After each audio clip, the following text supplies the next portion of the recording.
4 जून नंतर देशामध्ये डिमोदीनेशन होईल असा जोरदार टोला उद्धव ठाकरेंनी लगावला।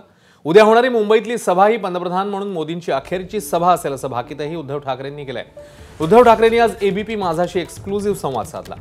पंतप्रधान मोदींचा या निवडणुकीत पराभव होईल तसंच 2 वर्षात भाजपच फुटेल असा दावाही उद्धव ठाकरेंनी केलाय। नंतर मोदी पंतप्रधान नाही राहणार। बरं त्यांनी हो त्याच्यानंतर सरकार तर जाईल। मोदीजींना 75 वर्ष होतात 2 वर्षांनी, म्हणजे मोदी भाजपचे नेते पण नसणार। मग भाजपचं काय होणार? कारण भाजपकडे दुसरा चेहराच नाहीये।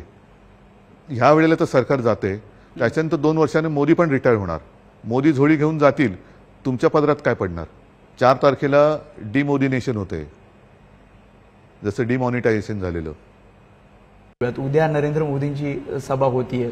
पंतप्रधान म्हणून कदाचित ती त्यांची मुंबईची शेवटची सभा ठरेल। कदाचित एवढ्यासाठी बोललो कारण परवाचा एक दिवस आहे, परवा परत आले तर ती परवाची सभा ही पंतप्रधान म्हणून शेवटची राहील।